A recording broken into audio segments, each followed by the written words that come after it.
Oi, oi! Começamos o nosso Vista Fina de hoje, um tema muito bom para você que está em casa. Na verdade, alguns temas serão falados aqui, mas o principal deles que a gente quer dar enfoque é a adoção. Um tema que a gente precisa falar mais, desromper mais, para trazer mais visibilidade e mais oportunidade para quem quer adotar e também para as crianças que procuram um novo lar. Quem está comigo aqui hoje é o Douglas. Douglas trabalha na rádio Uniguaçu FM. Geralmente ele é o entrevistador e hoje ele é o entrevistado. Douglas, obrigada por estar aqui, é um prazer ter você comigo. O prazer é todo meu estar aqui com vocês, né, aqui na UBplay. Geralmente eu que entrevisto, então hoje estou sendo entrevistado, então a gente fica um pouco nervoso, mas vai que vai. Tem um frio na barriga aí, né? Sim, dá um frio na barriga. E quem está em casa, para te reconhecer lá na rádio, você faz quais programas? Então, eu faço as notícias de hora em hora lá na rádio e fico também com a parte de jornalismo, né, e edição, essas coisas assim. Ah, então você já deve ter escutado o Douglas por aí. A nossa rádio é sucesso por onde passa, sim, né? Com certeza. E lá na rádio você usa um timbre de voz diferente ou é calminho assim também? É tranquilo assim também, mas a gente dá uma mudada assim quando a gente tá falando no rádio. Tem que dar uma entonada, né, Douglas? Entonada, sim, com certeza. Douglas, a comunicação sempre fez presente na tua vida? Como que você parou na rádio? Sim, eu sempre gostei bastante. Eu fazia faculdade de jornalismo, eu não cheguei a terminar a faculdade de jornalismo, daí tranquei por alguns motivos pessoais. E daí eu fiquei um tempo sem, daí fui fazer publicidade e propaganda. Quando eu fui voltar para jornalismo não tinha mais a turma, então daí eu fui para publicidade e propaganda. Acabei não terminando também a publicidade e propaganda, que são os dois cursos que eu quero terminar quando possível eu quero poder terminar esses dois cursos para ter os dois. Mas desde que eu fazia a faculdade de jornalismo eu já comecei a trabalhar em rádio. Eu trabalhava na rádio do município que eu morava no município de Irineópolis e daí trabalhava na rádio de Irineópolis. E já trabalhei também em outras, trabalhei em rádio de Canoinhas, trabalhei na TV também, já tive um tempo na TV, já trabalhei em portal de notícia, então várias áreas assim de comunicação. Muito bom, muito bom. Vários programas aqui que nós já fizemos, os entrevistados falaram da importância da comunicação, das pessoas saberem se comunicar, se relacionar e na tua posição isso é fundamental, né? Fundamental, com certeza. A comunicação é uma coisa extremamente importante hoje em dia. Muitas vezes hoje em dia existem coisas no meio da comunicação que não são reais, que são as fake news, né? Que é uma coisa que veio agora, né? Mas a comunicação é muito importante para muitas coisas boas também, né?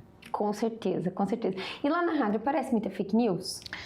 De vez em quando chegam algumas informações que são fake news, geralmente, né? Que em todo lugar tem, né? Tem. E tem um procedimento que vocês adotam para filtrar essas informações? Geralmente a gente procura usar mais as fontes oficiais mesmo, sabe? Porque a gente recebe informações da polícia, dos bombeiros, defesa civil, prefeituras, então essas que são fontes oficiais a gente usa. Quando vem de alguma fonte mais duvidosa, assim, né? Ou, por exemplo, quando algum leitor geralmente manda pra gente, às vezes ele não tem a informação completa, a gente corre atrás para tentar trazer a informação correta mesmo, né? Da forma correta. Muito bom, né? O rádio, a TV, eles se consolidam hoje na era digital como os meios de comunicação com maior nível de confiança, né? De credibilidade. Então, a gente até fala que tem podcast, tem YouTube, tem muitos canais de comunicação, mas esses dois, eles ainda tracionam mais a confiança, né, do público. Então, é bem importante a gente levar uma comunicação séria, transparente, sim, né? Sim, o rádio, né, tem a magia, né, que as pessoas, você está falando lá dentro, as pessoas ficam imaginando como é que é, né? Então, eu gosto muito do rádio por essa magia que o rádio passa, que a pessoa, por exemplo, ela imagina a gente de uma forma totalmente diferente. Já aconteceu algumas vezes de pessoas chegarem na rádio e dizer, nossa, eu imaginava que você era diferente, que você era mais alto, que você era mais velho, essas coisas acontecem, sabe? Então eu gosto muito do rádio por causa da magia do rádio que tem e a comunicação em si também. E é verdade, é verdade. Eu lembro quando eu era mais nova, eu tinha curiosidade de conhecer uma rádio, né? Sempre gostei de escutar rádio, eu escuto rádio até hoje, inclusive. E quando eu conheci um locutor que eu era muito fã, eu falei, nossa, É muito diferente do que eu imaginava. E é verdade, a imaginação, quando você está escutando rádio, ela é provocada, né? Sim, sim. Uma senhora uma vez chegou e disse, nossa, eu achei que era um homem bem grandão, e todo mundo vê esse meu tamanho pequeno, né? Ela disse, eu achei que era um homem bem alto, forte, grandão, e por causa da voz, ela imaginava de uma forma diferente, né? A voz, a competência que você leva, uma informação séria, mas é isso, né? O rádio permite isso, muito interessante. Então, você que é ouvinte do Douglas, hoje está conhecendo ele, né? Sim. Isso é muito importante. Douglas, vamos começar aqui o nosso assunto. Eu falei já para o nosso público que a gente vai falar muito sério sobre adoção, mas acho que antes da gente chegar na pauta de adoção, a gente tem outras histórias do Douglas que a gente pode levar para o nosso público, que com certeza o pessoal de casa vai ter interesse de saber. Me conta um pouquinho da tua vida pessoal. Quem é o Douglas lá dentro de casa? Então, o Douglas dentro de casa é uma pessoa bem família, que sempre foi muito família, assim, com os meus pais, meu irmão. A gente sempre foi muito próximo, assim, muito... Claro, tem aqueles momentos de desentendimento, alguma coisa ou outra, mas a gente sempre foi muito unido, assim. Então, eu sou uma pessoa que sou muito família mesmo, sabe? Dentro de casa, no caso da minha família, do meu pai e minha mãe. E agora, com os meus filhos, meu esposo em casa também. A gente sempre foi muito família, assim, sabe? Então, o Douglas dentro de casa é uma pessoa que tem muito carinho para dar, sabe? Ai, que lindo, né? É tão bom. Deu a impressão assim que você abraça todo mundo. Assim. Douglas, você falou do teu esposo. Como que foi reconhecer esse relacionamento homoafetivo? Então, desde da minha adolescência, tudo eu já, né, quando a gente é criança, a gente dá sinais, digamos assim, né, sobre a questão da homossexualidade e tudo mais, mas a gente não entende, né, a gente começa a entender ali na adolescência e tudo mais, e daí, ali nos meus 18 anos, a gente vai entendendo mais as coisas, vai conhecendo mais pessoas e tudo mais, né? E daí a minha história com ele especificamente foi bem engraçada, assim, porque a gente se conheceu pelas redes sociais. A gente se conheceu, começou a conversar pelo Facebook, na época acho que eu tinha só o Facebook, se eu não me engano. A gente começou a conversar pelo Facebook, um adicionou o outro, começou a conversar, e assim a gente foi conversando. Outro dia a gente já se encontrou e na mesma semana a gente já começou a namorar. Então foi bem rápido. Foi rápido mesmo, né? Eu brinco que hoje em dia tá cada vez mais difícil encontrar alguém, né? Sim. Parece que as coisas não fluem, ninguém tem tempo nem para se encontrar. Sim. Mas Douglas, nessa questão de se reconhecer como homossexual, como que foi isso para você? Levar isso para a família? Eu imagino, e eu tenho na minha família também situações assim, e no começo há uma resistência da própria pessoa, né? Sim, a gente fica com medo, sabe, na verdade, no começo, porque a gente vê muita coisa, né, principalmente hoje em dia, assim, nas redes sociais, na TV, a gente vê muita violência com relação a homossexuais e tudo mais, né, então a gente fica com medo e retraído, com medo de colocar para fora isso. Só que foi um processo, assim, não tão demorado, mas não tão tranquilo também. Foi, assim, normal, só que eu deixei, por exemplo, para colocar para minha família, foi bem complicado, assim, para falar, porque eu tinha medo de falar, sabe? E de qual seria a reação deles e tudo mais. E daí, no momento que eu falei, assim, foi um período bem complicado, bem delicado. Foram 2 anos, assim, até aquela aceitação mesmo, sabe? Só que eu assumi para minha família quando eu já tinha 18 anos e eu já estava com esse meu esposo de agora, sabe?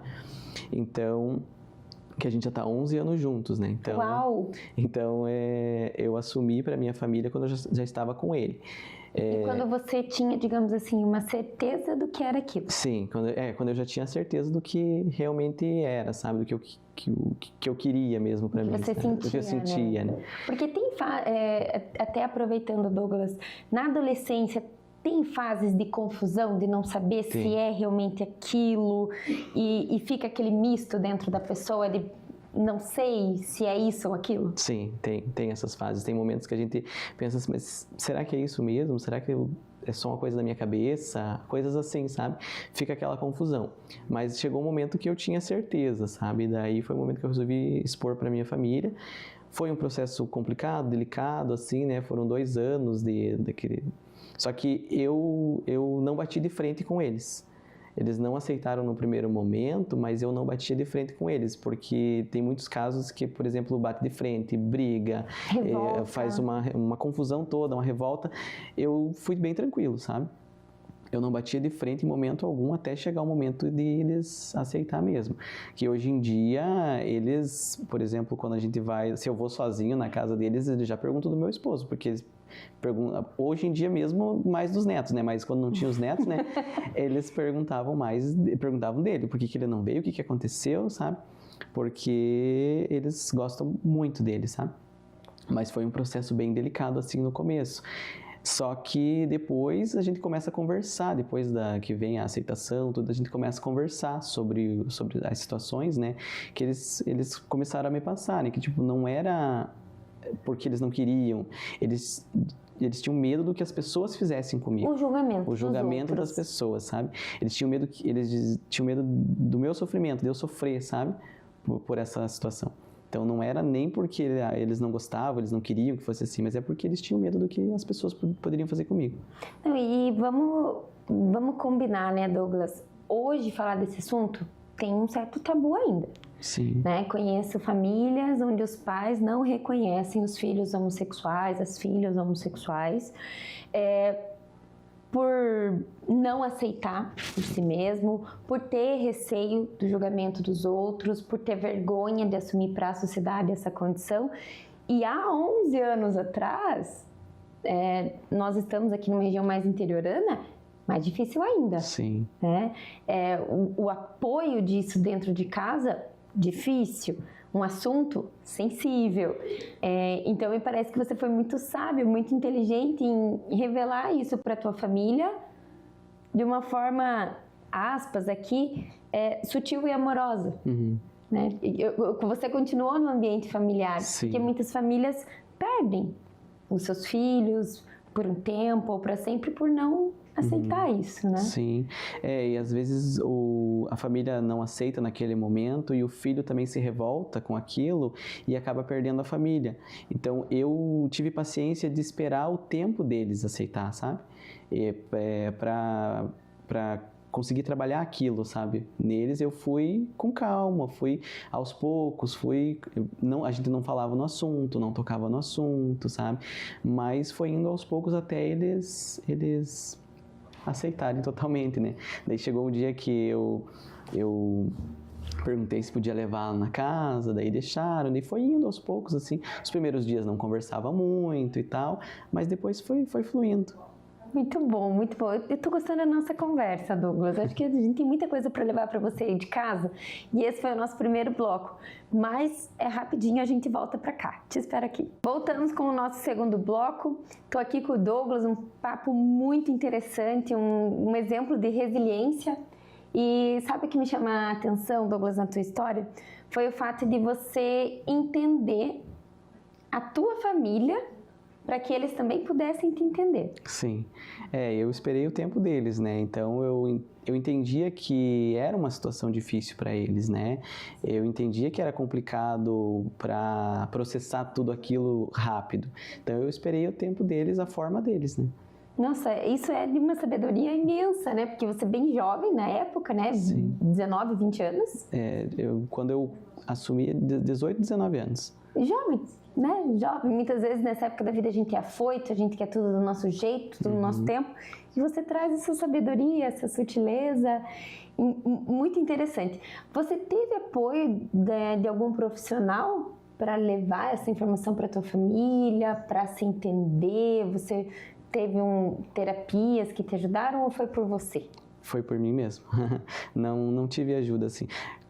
Eu contei para amigos e o pessoal do trabalho que trabalhava comigo, mas não procurei ajuda profissional, assim. Foi dentro de você? Dentro de mim mesmo, assim. Foi tudo sozinho. Você despontou, um ser humano muito diferenciado por se entender rápido, né? Porque muitas vezes a gente precisa de um apoio profissional para alocar as emoções, para saber como lidar com elas, né? E é muito importante a ajuda de um profissional. E Douglas, na família do teu esposo, como que esse assunto chegou? Na família dele também foi basicamente assim da mesma forma, só que, por exemplo, a mãe dele e o pai dele, eles aceitaram, eu acho que com 2 meses que a gente estava junto, eu já fui na casa deles e tudo, foi um processo rápido, mas também foi no tempo deles, assim, sabe? A gente não insistiu para eles também, sabe? Mas foi bem tranquilo, não foi... Que bom, né? Sim, bom. As duas famílias, assim, os meus pais demoraram um pouquinho mais, mas também depois foi bem tranquilo, assim. No caso dele, a mãe dele foi mais rápido do que o pai dele. O pai dele demorou um pouquinho mais, assim. Mas também não foi um bicho de 7 cabeças. Foi bem tranquilo. E ele também é uma pessoa assim como eu, assim, sabe? Bem aberto e... Calminho, assim? Não tão calmo. Eu sou um pouco mais calmo. É mais calmo que você, Douglas? Não conheço. Ele é mais agitado, né? Eu sou mais calmo, assim. Então... E daí ele é filho adotivo, naquele momento acho que a família biológica dele tinha procurado ele, daí ele aproveitou e falou os 2 assuntos para a mãe dele. Falou sobre a procura da família biológica e falou sobre esse assunto, um em cima do outro. Nossa. Jogou tudo para ficar mais fácil. E daí ela se preocupou mais com o outro assunto do que com esse. Olha só. Então, daí ela só falou depois assim, ó, sobre aquele outro assunto a gente conversa mais tarde, mas ela se preocupou mais com a outra situação, né? E assim foi. Mas não foi nenhum bicho de 7 cabeças, assim, na parte dele também. Mas muito disso se deve à postura de vocês, né? Se entender, não é um assunto fácil, mesmo passado aí 11 anos, continua sendo um assunto sensível, mas precisa ter uma certa postura para também entender que a família, os pais... tem um tempo deles, tem uma mentalidade muito deles. Sim. Então, o novo sempre assusta, né, Douglas? Sim. Sempre assusta. O novo assusta, não adianta. E a gente tem que ter essa resiliência que o Douglas está nos mostrando hoje. Eu já aprendi muito com você aqui. Muito. Sim, muito mesmo. Geralmente, tudo que é novo assusta no começo, mas depois a gente tem que ter calma, paciência para ir moldando as coisas para tudo ir se encaixando, né? E normaliza, né? Sim. Com o tempo normaliza. E Douglas, vamos entrar agora num assunto que eu quero trazer muito aqui para o nosso público, porque é um assunto muito importante para você que está em casa. Talvez tenha alguém em casa que está querendo fazer o que o Douglas lindamente fez, que é a adoção. O Douglas é pai de 2 crianças adotivas. Então, é um casal homoafetivo que adotou 2 crianças. Douglas, quando que você e o teu esposo chegaram nesse consenso de queremos ser pais? Então, a questão de querer ser pai, os 2 já tinham esse sonho desde antes da gente se conhecer, sabe? Assim, eu sempre achava muito bonito, né? Então, o amor de pai, essas coisas assim. Então, o sonho de ser pai, os 2 tinham. A gente, desde o começo, conversava e falava abertamente sobre isso. Ó, eu quero ser pai. E ele também. Mas a gente esperou o momento certo que a gente tivesse estabilizado financeiramente, com maturidade para isso, sabe, tudo mais. Então, a gente esperou o momento certo para conseguir entrar na fila de adoção e tudo. E a questão da adoção também a gente sempre achou muito bonito, porque a gente tem isso na nossa família também, sabe? Ele é filho adotivo. A irmã dele é filha adotiva também, né? Os 2 foram adotados pela mãe deles. A minha mãe foi adotada pela minha avó. Então, as 2 famílias têm a adoção já. Então, já não é um tabu a adoção, porque a gente já sabe como que funciona e tudo mais. Porque a minha mãe foi adotada, eles foram adotados. Então, já tem história na família, né? Então, a gente sempre achou muito bonito isso. Daí a gente optou pela adoção, porque tem outras formas também, né? Tem outras formas de casais homoafetivos terem filhos, mas a gente achou a adoção a gente achou que a adoção se encaixaria mais pra gente, sabe? Porque a gente achava sempre muito bonito e por ter história na família. E realmente é um ato nobre, né, Douglas? Não acordei hoje com vontade de adotar uma criança, vou adotar. Não é assim, né? A gente vai falar agora sobre isso. Primeiro, a família tem que ter um consenso muito forte de que vamos adotar, né? Como na família de vocês já tinha situações de adoção, então eu imagino que vocês não tiveram medo da aceitação dessa criança na família. Mas o comum dos pais que querem adotar é sofrerem pela aceitação do contexto familiar. Será que minha família vai aceitar o filho que eu adotar? Uhum. Existe muito disso, né? E a gente teve total apoio desde quando a gente falou que a gente queria, que a gente entrou com a papelada quando a gente foi adotar o nosso primeiro filho, que a gente entrou com a papelada, a gente falou e a gente teve todo o total apoio de ambos os lados, sabe? Da minha família e da família dele. Sempre apoiando, sempre do nosso lado e sempre ajudando e até depois também sempre ajudando, porque com um filho a gente sabe que não é fácil, né? A gente tá estabilizado financeiramente, mas sempre tem aquelas situações que a gente precisa recorrer, né? E os nossos pais sempre estão ajudando, sempre ajudam a gente quando a gente precisa. Isso é muito bom. Douglas, falando um pouquinho do processo de adoção. Como que funcionou para vocês? Vocês tomaram a decisão de adotar e aonde que vocês foram buscar informação? Como que aconteceu? O Douglas tem 2 filhos adotados, né? Uhum. Como que foi a primeira experiência de vocês? Então, a primeira experiência, a gente morava na cidade de Irineópolis, né? Então, a comarca é Porto União. A gente fez o primeiro processo por Porto União.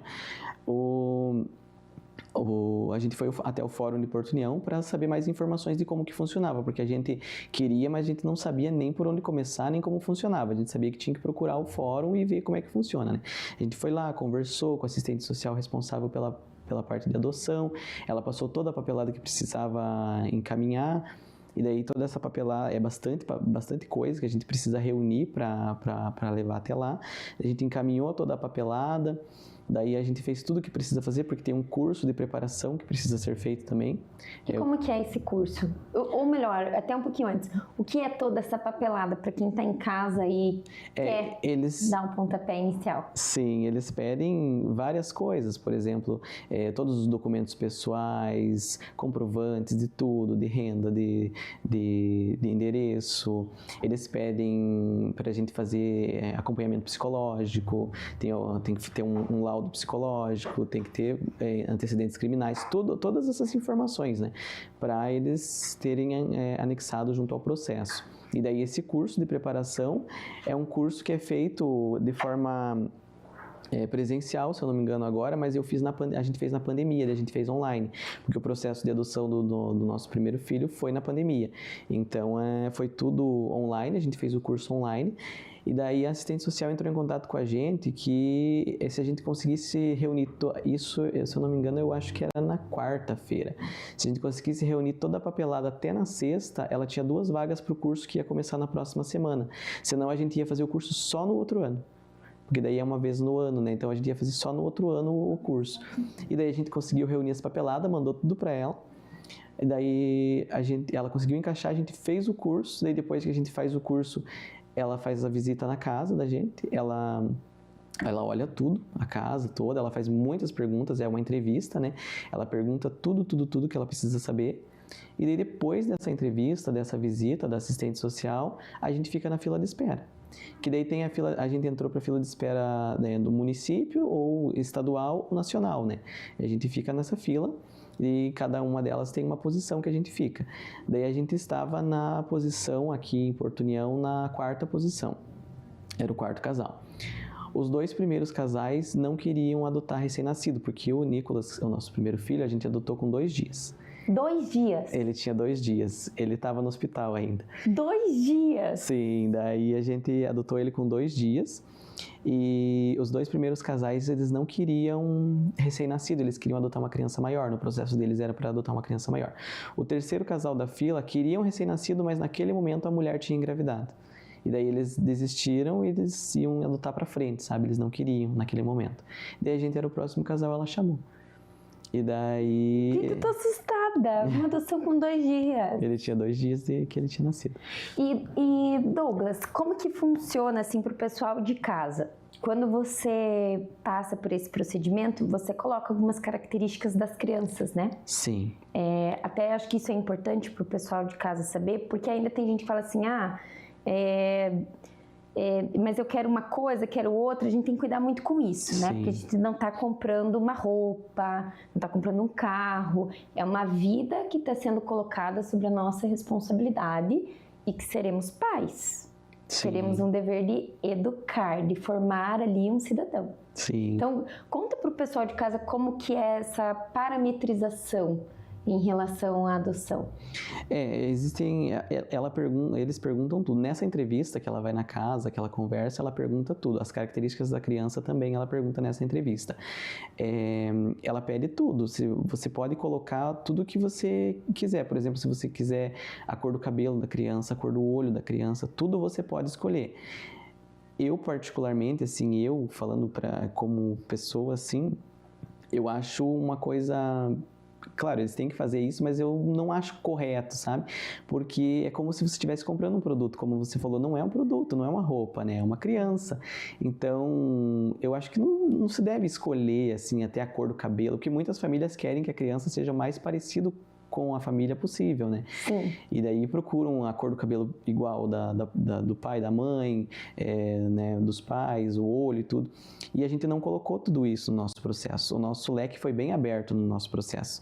E por isso que foi rápido, a primeira adoção foi rápida. É isso que eu queria puxar, porque o que acontece? Quando ocorre uma seleção maior de características, pode ser que a família vá ficando mais longínqua na fila. Vai aumentando a colocação da fila. Então o Douglas, como eles eram muito abertos, não foram selecionando tantas características, vocês conseguiram um posicionamento bom na fila. Porque tem gente que fala, poxa, eu tô na fila da adoção há tantos anos. Tá, mas por quê?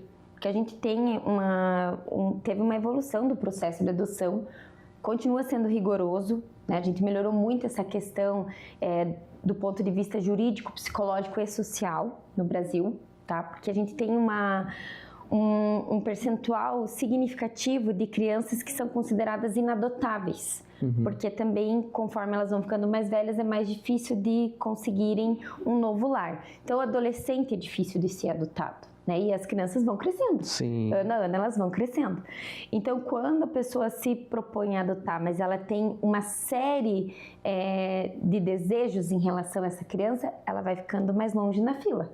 E muitas vezes, por esse excesso de desejo, ela não passa no processo seletivo para ser colocada na fila, para ser um adotante. Sim. Então, isso é importante saber, né, o pessoal de casa. E você colocou ali uma abertura muito grande. Você pode... Lembra, assim, mais ou menos o que você tinha colocado nesse mapa de características? A gente não exigiu muita coisa, como algumas famílias fazem. A gente colocou que poderia ser de 0 a 4 anos, menino ou menina, que poderia ter doenças tratáveis, que poderia ser até 2 irmãos, se viessem 2 irmãos, poderia ser também. Então, foi um leque mais aberto, assim, não colocou essas características como a cor do olho, a cor do cabelo, essas coisas assim, a cor da pele, que as pessoas colocam também. A gente não colocou tudo isso, sabe? O que viesse pra gente, a gente estava muito feliz, sabe? E daí foi o que aconteceu. Foram 9 meses. Na fila de espera, a gente ficou 9 meses esperando. Uma gestação. E daí veio o Nicolas, nosso primeiro filho. E quando a gente chegou no hospital, que a gente foi direto no hospital, porque ele ainda estava lá. Que ele ficou internado 9 dias porque ele teve uma infecção no sangue quando ele nasceu. A gente chegou no hospital e entrou dentro daquele quarto, a gente olhou para ele, a gente viu que realmente aquele bebê era nosso filho. Que a gente olha, tem uma conexão, quando a gente chega, a gente já vê na hora que realmente é o filho da gente. Nossa, eu tô emocionada, porque olha que história emocionante, né? Vocês esperaram 9 meses e receberam um bebê de 2 dias. Douglas, o papo tá muito bom, mas a gente tem os nossos comerciais, então a gente volta no terceiro bloco com muita informação para você e muita curiosidade também sobre esse tema. Eu te espero aqui com o Douglas. Voltamos para o nosso terceiro bloco e Douglas, eu já quero começar com uma pergunta aqui que tá me borbulhando. Como foi para 2 homens receber uma criança de 2 dias? Então, a gente não entendia, não sabia muita coisa, não sabia praticamente nada sobre como cuidar assim de um bebê. Claro, a gente pesquisava muita coisa e já estava se preparando, que a gente colocou no processo, a gente sabia que poderia vir um bebê, como poderia vir uma criança maior também. Então a gente já estava se preparando, mas foi assim desafiador nos primeiros momentos ali, só que a gente teve, claro, o apoio das nossas famílias, as avós ajudaram bastante, até nos dias que eles ficaram internados, o Nicolas ficou internado no hospital, né, por conta da infecção, a gente não tinha comprado nada, a gente não tinha nada quando ele chegou, porque a gente não sabia a idade que viria a criança. Então, o assistente social orientou a não comprar, porque poderia vir uma criança grande, um bebê. Então, nesse período que ele ficou internado, as avós revezavam no hospital, ficando com ele, e nós estávamos na rua correndo atrás de berço, roupa, carrinho, bebê conforto para colocar no carro, todas essas coisas a gente correu atrás nesses 9 dias ali que ele ficou internado. Então, os primeiros dias em casa também foram bem desafiadores, assim, porque uma criança tão pequena, né, para dar banho, para cuidar e tudo, mas as avós ajudaram, mas a gente queria tentar se virar sozinho. Às vezes a gente dizia para elas, não, deixa que a gente faz, porque a gente queria isso, a gente quer tentar fazer sozinho. E foi indo até a gente pegar o jeito, não demorou muito, a gente já estava bem adaptado. Eu tinha até medo de pegar uma criancinha pequena no colo. Eu era essa pessoa. Mas foi bem... É que quando é nosso é diferente, Sim. né? Eu sou mãe de um bebê de 7 meses. Eu continuo sem pegar o bebê dos outros. Mas o meu eu afofo aperto, faço o que eu quero. Sim, porque é da gente, a gente sabe como pegar, como trabalhar com ele, tudo que faz. Então, foi bem desafiador, mas muitas pessoas julgavam e diziam, nossa, mas vocês vão conseguir, os 2 homens vão conseguir cuidar de uma criança tão pequena, né? E a gente conseguiu, a gente mostrou que a gente era capaz, porque a gente queria aquilo e a gente tinha que mostrar que a gente era capaz de fazer aquilo. E estavam decididos a fazer Sim. aquilo, né? Uhum. Douglas, em algum momento nesse processo de adoção, você sentiu preconceito por vocês serem um casal homoafetivo? Não. Tanto de fora como também do próprio fórum, de toda a equipe que trabalha no fórum, a gente não sentiu nenhum preconceito. Tratamento igual. O tratamento foi bem, a gente foi super bem tratado, sabe? A gente foi muito bem tratado por todos. A assistente social de Porto União, no primeiro processo, na primeira adoção, foi uma pessoa muito querida com a gente, sabe? Muito querida mesmo, assim, desde o primeiro momento. Ela atendeu a gente muito bem, até quando ele chegou.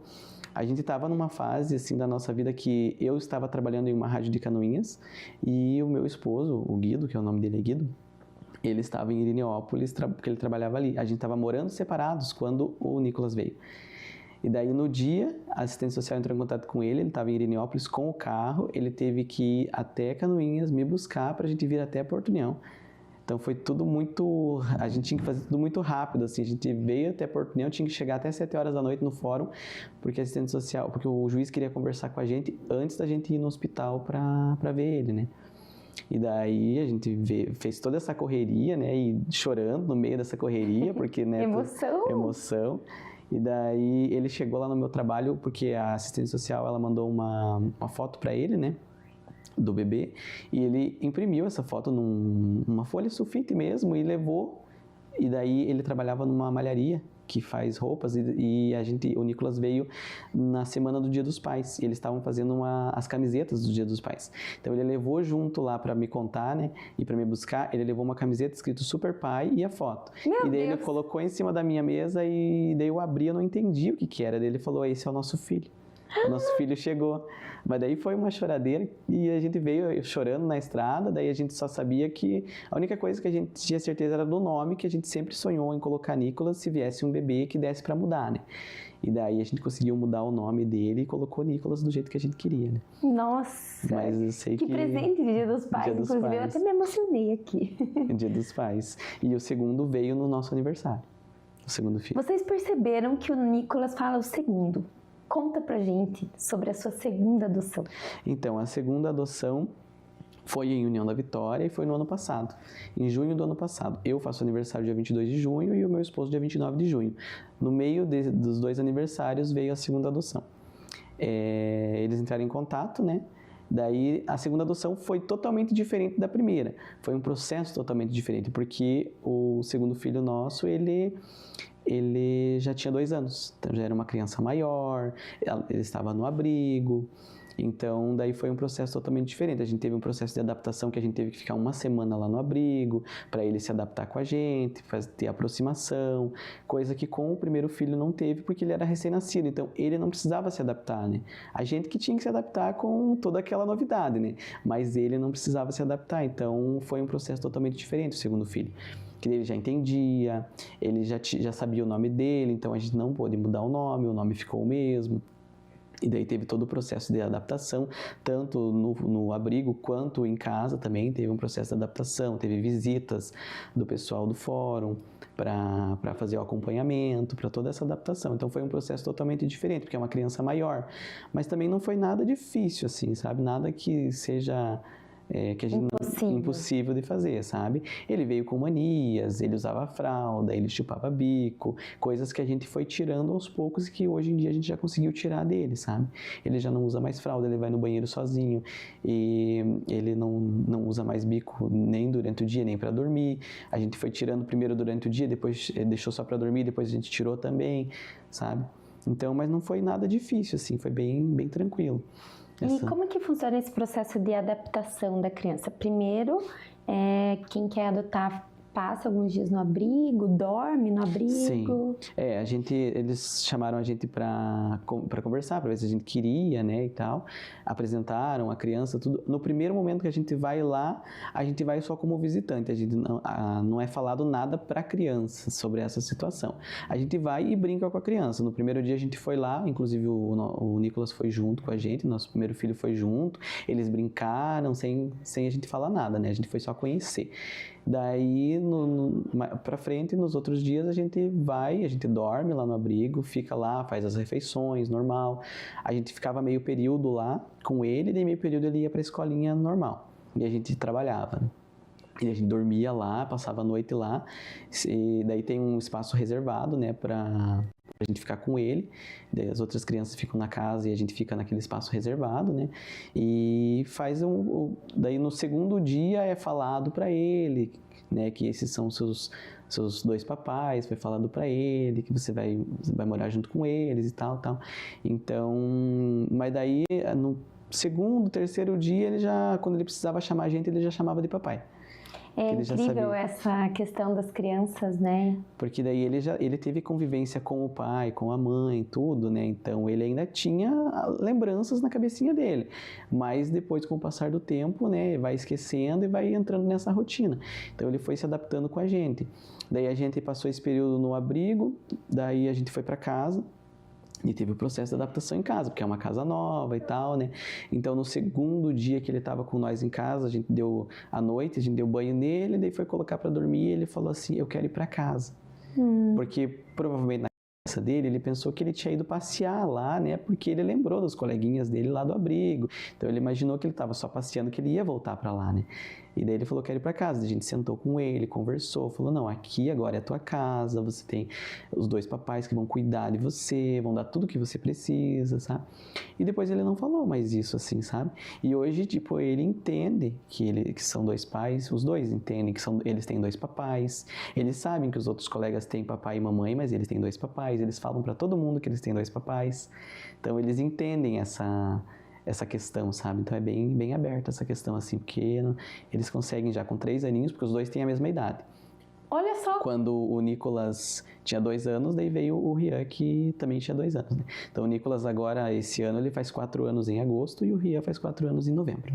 Eles têm 3 meses de diferença. O Rian é mais velho, na verdade. O Nicolas é o mais velho. O Nicolas é mais velho. Fez em agosto. Em agosto. E daí o Rian faz em novembro. Novembro. Eles ficam 3 meses ali com a idade diferente. Depois, em novembro, eles já ficam com a mesma idade. E hoje eles devem ser super parceiros, brincar junto. Sim. Os primeiros momentos ali com o Nicolas teve bastante ciúme no começo, porque era só ele. Ele veio desde recém-nascido, então teve bastante ciúme e tudo mais, né, por parte dele. E daí, mas foi tranquilo, assim, na escola, às vezes ele chorava na escola, tinha febre e tudo mais, e a gente tinha que buscar ele na escola, porque nos primeiros dias eles estavam em escolas separadas, até a gente mudar para a escola que o Nicolas estava, né, ficaram em escolas separadas, ele chorava na escola, o papai tá lá com o outro menino, não sei o que, essas coisas assim, sabe, então ele teve esse processo, mas foi bem tranquilo, assim, hoje em dia eles são muito parceiros, um não fica sem o outro. Por exemplo, o Nicolas ficou doente, o Rian teve que ir para a escola sozinho, para eles já é terrível, porque um não fica sem o outro. Eles vão para a escola juntos. A gente nunca precisou deixar eles separados, assim, né? Por exemplo, um na casa de uma avó, outro na outra avó. Mas eu acho que se acontecesse isso, poderia acontecer até de ficar doente, porque eles não ficam um sem o outro. Se um não tá, o outro já pergunta, cadê o Nicolas? Cadê o Rian? cadê meu irmão? Eles já falam assim, então eles são bem parceiros. Nossa, Douglas, que história bonita, que família bonita que você construiu. Eu aprendi muito com você aqui hoje, muito mesmo, principalmente em relação a esperar o tempo das coisas acontecerem, entender essa vivência. Te parabenizo pela nobreza do ato de adotar crianças. Eu estou emocionada de verdade aqui, porque você adotou uma criança, você adotou 2 crianças, e isso é ensinar que o amor a gente constrói, né? A gente aprende a amar a pessoa como ela é, do jeito que ela é, e a gente constrói laços, né? As pessoas perguntam se a gente se arrepende. A gente sempre fala assim que em momento algum a gente se arrepende de tudo isso que a gente fez, sabe? Todo o processo que a gente passou e até chegar no hoje, a gente não se arrepende de nada. Porque para nós a maior riqueza são eles 2, sabe? Com e certeza. Os avós também, são tudo para eles. Que sensacional, né? Que história mesmo e que reversão, né? Nossa, estou impactada com a tua história. E um segredinho, tem espaço para mais adoção aí nessa família? Olha, eu tinha também a vontade de adotar uma menina, ter uma filha também, sabe? Então, nesse momento, assim, a gente não pensa. Mas quem sabe para frente, quando eles ficarem maiores, quem sabe a gente pense na possibilidade e reabra o processo para tentar, talvez, uma menina para frente ou algo assim. Muito bom, muito bom. Quem sabe? Isso aí, Douglas é muito aberto, né? Sim. Já senti isso de você. Douglas, muito obrigada. Eu que agradeço. Pela tua história.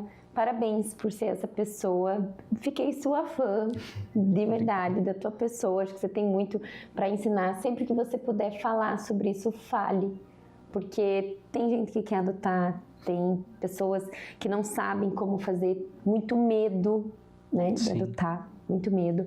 É entendível todos esses receios, mas escutar uma história como a tua, escutar que dá certo, que é viável, fortalece o desejo de querer adotar. E as nossas crianças precisam de lar, afeto e amor. Com certeza. Eu agradeço pelo convite, agradeço por estar aqui e eu espero que a minha história motive outras pessoas, faça com que outras pessoas entendam também como que é o processo, porque às vezes a pessoa quer, mas ela tem medo, ela não sabe como é que é, não sabe como começar, e eu espero que eu possa ter ajudado. Obrigada, Douglas. Obrigada mesmo. Esse foi o nosso Vista Fina. Eu não tenho dúvida que você se emocionou, que você aprendeu e também que você vai estar comigo nos próximos Vista Fina. Um abraço. Até mais. Tchau, tchau.